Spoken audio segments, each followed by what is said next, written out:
Dans cette deuxième partie, l'auteur poursuit sa réflexion sur ce qui régit notre prison intérieure.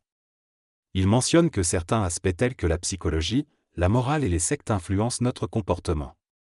Il explique également que dans le passé, des mécanismes ont été implantés dans l'astral pour créer des dissonances cognitives chez l'humain, l'empêchant ainsi de progresser.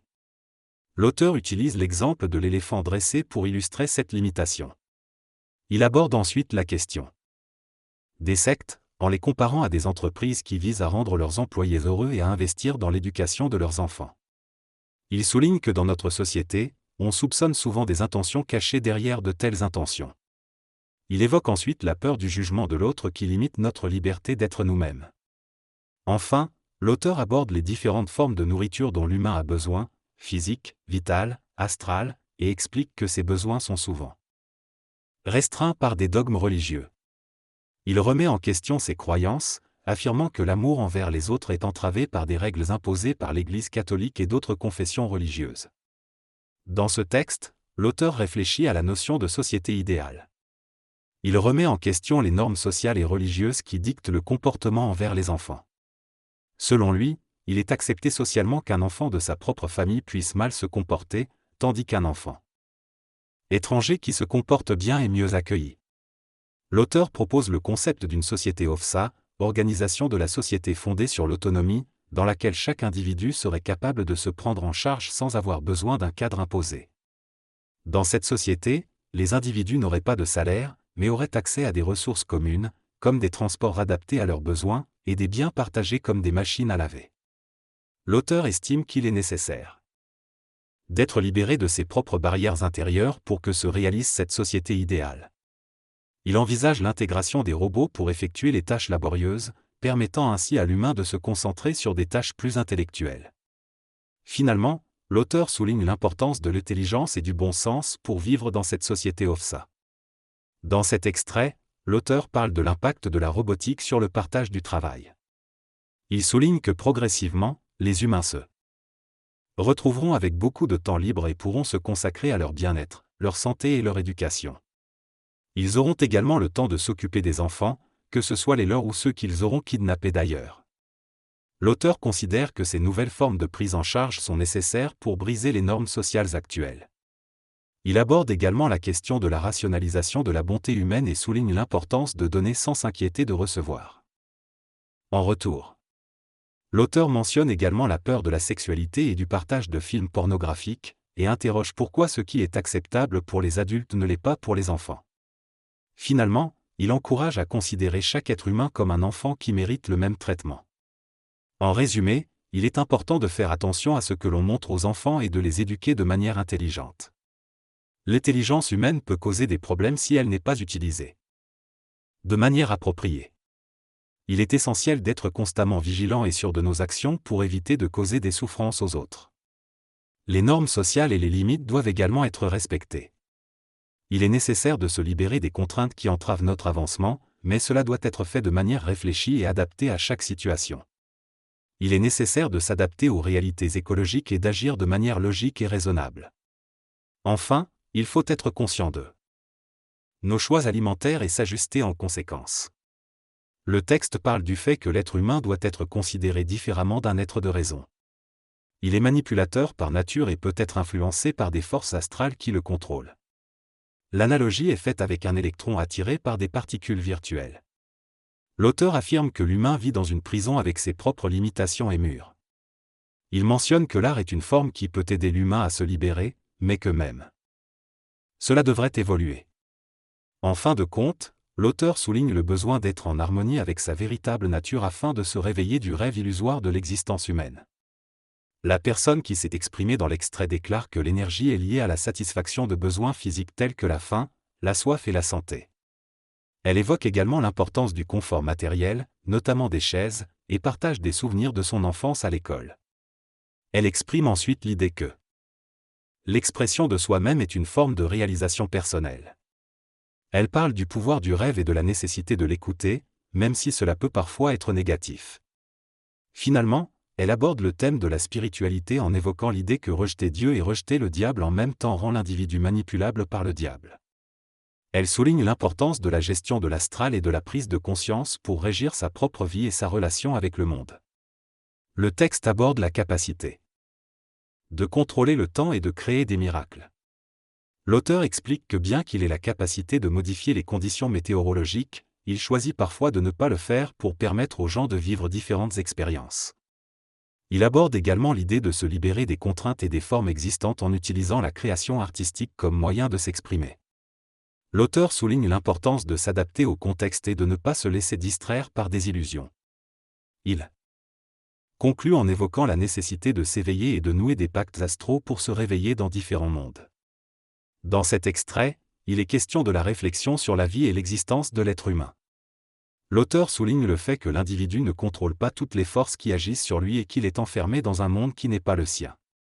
Il évoque la nécessité de se réveiller, de comprendre la mécanique du monde pour pouvoir se libérer de cette prison intérieure. De jouer un rôle dans un film est utilisé pour illustrer le fait que l'individu est constamment immergé dans un univers qui n'est pas réellement le sien. L'auteur explique également que l'être humain accumule de l'énergie tout au long de sa vie et qu'il existe une fin à cette accumulation. Lorsque l'individu s'éveille et se détache des distractions de la vie quotidienne, il peut fermer les canaux par lesquels il perd de l'énergie. Finalement, il invite à se libérer de la mentalité de victime et à se détacher des éléments futiles pour trouver la véritable liberté. Dans ce scénario, le narrateur se présente comme un individu intelligent et indifférent aux opinions des autres. Il compare sa situation à celle de conduire un camion pour la première fois, où il ne peut pas se permettre de faire attention. Il explique que plus il monte en énergie, plus elle devient subtile et difficile à percevoir. Cependant, il souligne que cette énergie n'est pas utilisable dans le moment présent. Il évoque également la notion de temporalité, expliquant qu'il vit à différentes époques à la fois. Il propose alors l'idée de collecter de l'énergie dans le passé pour la ramener dans le présent. Il décrit comment, au fur et à mesure, il sera possible d'explorer de plus en plus le passé. Le narrateur mentionne également l'étude de l'histoire et la possibilité de se réveiller dans le futur. Il souligne que les êtres humains souffrent parce qu'ils sont anachroniques, c'est-à-dire qu'ils ne sont pas en accord avec leur époque. Dans ce passage, l'auteur parle de la conscience humaine et de la réalité du rêve. Il affirme que la conscience n'est pas limitée par le temps, mais plutôt qu'elle existe dans le rêve. Il explique que lorsque nous nous réveillons dans notre rêve, nous sommes capables de vivre des expériences extraordinaires. Cependant, il souligne que sortir complètement du rêve est difficile car cela nécessite une connaissance approfondie de la mécanique de notre réalité.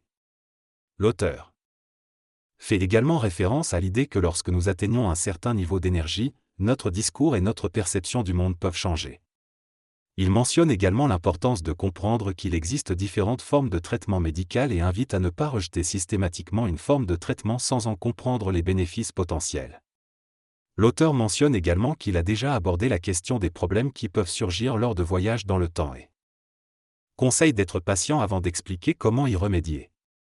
L'auteur souligne l'importance d'être un bon pédagogue lorsqu'on enseigne aux autres et d'être conscient des obstacles à la communication. Le passage se termine par une anecdote sur la prise de décision à un jeune âge. Dans cette conversation, une personne exprime son désir de changer sa vie actuelle et de devenir plus spirituelle. L'autre personne la met en garde contre l'importance de faire attention lors de ce processus de transformation, pour ne pas s'abîmer. Elle souligne également que le changement est déjà en cours, mais que la personne a du mal à l'accepter et souhaite aller encore plus vite. La deuxième personne explique que le temps n'existe pas et que le changement se produit de façon exponentielle. Elle encourage la personne à prendre le temps de se détendre et à apprendre à voir les principes en action. Elle souligne également que le désir constant d'accélérer le processus peut mener à une insatisfaction constante. La deuxième personne explique aussi qu'il y a des limites à la vitesse de transformation et que l'air devient de plus en plus compact à mesure que la vitesse augmente. Elle suggère que la personne ait une perspective réaliste et accepte le rythme naturel du changement. Il semblerait qu'il soit question d'une nouvelle façon de traverser l'air, peut-être liée à l'écho-magnétodynamique. Cependant, il est mentionné qu'il faut encore créer cette machine et qu'il ne faut pas se laisser décourager par l'impatience ou la déprime. L'auteur souligne qu'il faut prendre son temps et éviter de se précipiter vers des solutions qui semblent trop faciles. La situation actuelle est décrite comme étant meilleure qu'avant, mais il est conseillé de ne pas rechercher des moyens rapides ou mécaniques pour progresser. Il est également mentionné qu'il est normal de ressentir de l'esserrement, mais il faut rester concentré sur le présent et continuer à faire ce qui est nécessaire. L'auteur souligne qu'il faut éviter de faire des erreurs et qu'il est important de constater les progrès déjà réalisés. Enfin, il est souligné que l'astral peut parfois essayer de distraire ou de confortabiliser une personne, mais il faut rester fidèle à soi-même pour ne pas se laisser influencer négativement. Dans ce texte, l'auteur aborde plusieurs sujets, notamment celui de l'emploi et des salaires.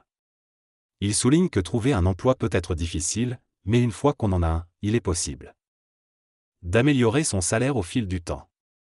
Il indique également que la dissonance cognitive peut jouer un rôle dans notre perception de la réalité et que nous devons rester fidèles à nous-mêmes malgré les pressions extérieures. L'auteur mentionne également l'importance de changer notre passé en travaillant sur nous-mêmes et en prenant de meilleures décisions financières. En fin de compte, il suggère que nous devons continuer à évoluer et à nous améliorer, tout en restant ouverts à de nouvelles opportunités et en évitant de gaspiller notre énergie. Il semble que la personne qui parle se sente indifférente et ne se soucie de rien. Elle mentionne que faire quelque chose de semblable à un rêve, comme jouer au domino, pourrait être une façon de s'occuper. Elle conseille à quelqu'un de se détendre et de ne pas trop exprimer ses émotions. Elle mentionne également que des décisions doivent être prises et qu'il faut laisser les choses se mettre en place. La musique du générique est mentionnée à la fin de la conversation.